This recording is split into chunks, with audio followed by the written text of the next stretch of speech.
뒤로 가는 게 뭐예요? 무슨 하시라고 제가 뒤로 물러. 저는 제 소신대로 가겠습니다. 그러세요. 예. 안녕히 가세요. 들어가세요. 네.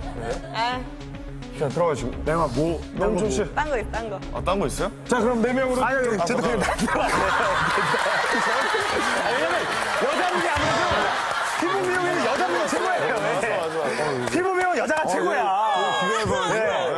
아니, 제가 나영이가 못 당기실 거야. 저분이랑 같이 해서 뭘 맞춘 적이 없어요. 병비야 먹을 수 있지 뭐. 변비용이 왜 잘못됐는데? 제가 혼자 마치고 4명을 보내겠습니다. 떨리긴 해. 웃으면서. 떨려, 제발. 묻어라.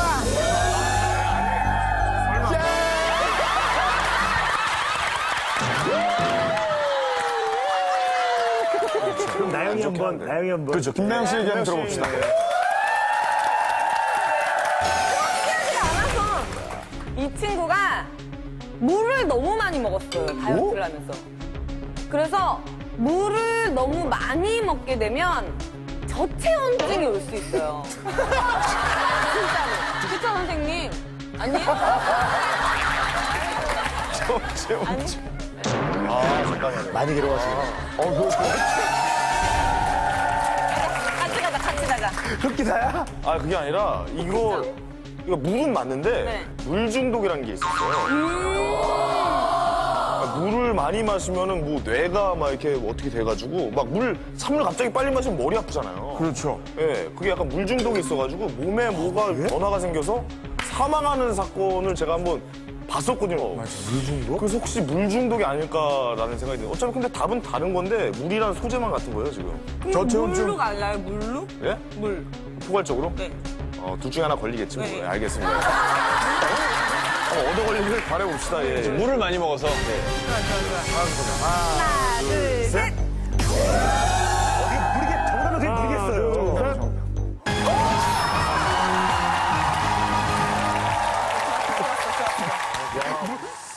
아이고, 씁쓸하네요. 네. 먹물 중독도 아니고. 갑시다, 오랜만에. 하나, 둘, 셋. 고! 터프하게.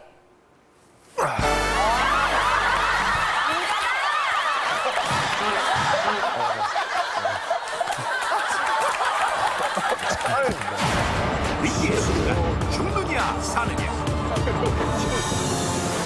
결혼 후 급격하게 불어난 지중으로 고민하던 캐서린. 우연히 3,000파운드 약 600만 원의 상금이 걸린 다이어트 이벤트에 참여하게 되었고 석 달 동안 식이요법과 운동을 병행하며 열심히 노력한 덕분에 몸무게를 무려 16kg이나 줄이는 데 성공.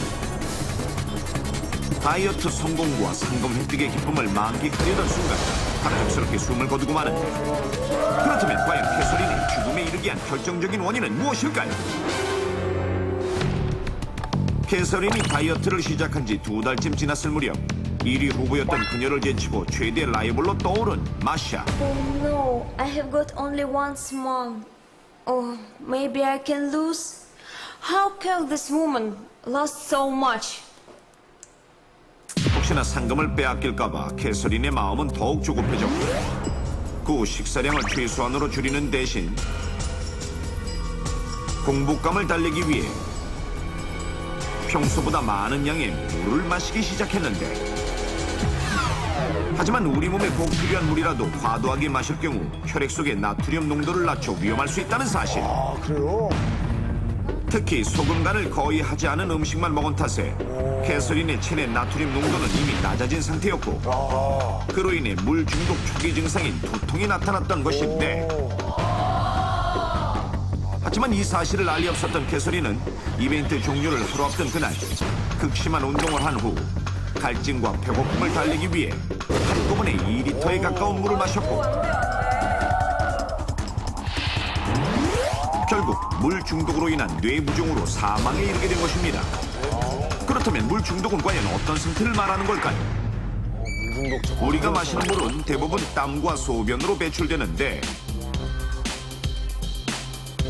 하지만 과도한 양의 물을 한꺼번에 마시면 신장이 이를 제대로 처리하지 못해 미처 밖으로 빠져나가지 못하게 되고 과도한 수분으로 혈액이 묽어지면서 그 안에 있던 나트륨 농도가 낮아져서 두통 등 신체 이상이 나타나는 것이 물 중독 상태입니다.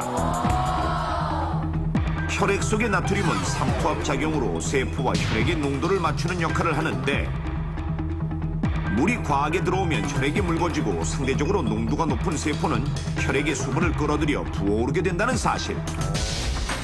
이 원리를 직접 실험을 통해 확인해 보도록 하겠습니다. 우선 두 개의 동일한 비커에 나란히 식초를 따르고 각각의 비커에 달걀을 넣고 그대로 방치해 둡니다. 그리고 5시간 경과 후 식초에 담가둔 달걀을 꺼내보니 사람의 세포막과 비슷한 얇은 막만 남았습니다. 이제 물이 든 두 개의 비커 가운데 한쪽에만 소금을 넣어 소금물을 만드는데 왼쪽은 물 중독 상태와 비슷한 맹물이고 오른쪽은 적당한 염분의 소금물입니다. 자, 이제 세포막과 같은 상태의 달걀을 각각 맹물과 소금물에 넣고 변화를 살펴보는데 과연 어떤 일이 벌어질까요? 4시간 경과 후 크게 달라진 점은 없어 보이는데 두 개의 달걀을 꺼내 직접 비교해보니 맹물에 넣었던 왼쪽 달걀이 소금물에 넣었던 오른쪽 달걀보다 약간 더 부풀어있는 모습. 부어요. 먼저 소금물에 넣었던 달걀을 바늘로 살짝 찔러보니 약간의 흰자만 나오는 모습. 자세히 보니 표면에 맺혀있을 만큼 매우 적은 양인데 그렇다면 맹물에 넣었던 달걀은 어떨까요? 바늘로 살짝 찌르자 놀랍게도 분수처럼 물이 나오고 쏟아져 나오는 물의 양도 꽤 많은 것을 알 수 있는데 바로 물보다 농도가 높은 달걀이 농도를 맞추기 위해 비커에 물을 끌어들였던 것. 같은 원리로 갑자기 물을 과도하게 마시면 상대적으로 농도가 높은 세포가 물을 끌어들여 점점 붓게 되고 특히 두개골에 갇혀있는 뇌세포의 경우 뇌부종으로 인한 호흡곤란으로 사망에 이를 수도 있는 것입니다. 실제 지난 2004년 보스턴 마라톤 대회에 참가한 한 20대 여성이 마라톤 도중 흘린 땀을 보충하기 위해 한꺼번에 물을 마시다가 물 중독으로 숨졌는가 하면 2008년 영국에서는 물 다이어트를 하던 한 40세 여성이 물 중독으로 사망하는 일도 있었습니다. 물을 많이 마시면 신진대사가 활발해져서 몸에 좋을 것이라고 생각하는 경우가 많은데요. 하지만 탈수가 심하거나 또는 땀을 많이 흘린 다음에 한꺼번에 염분이 없는 물을 많이 마신 경우에는 물 중독을 일으킬 수 있으므로 주의를 해야 합니다.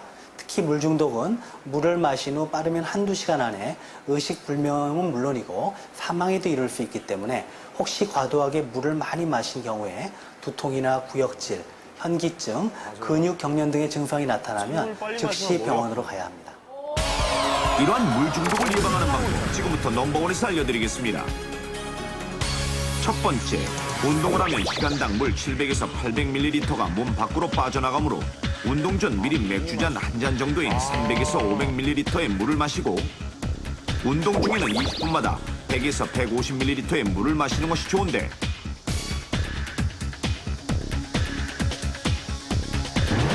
어떤 경우에라도 한 번에 1.5리터 페트병의 절반 이상의 물을 마시는 것은 절대 금물.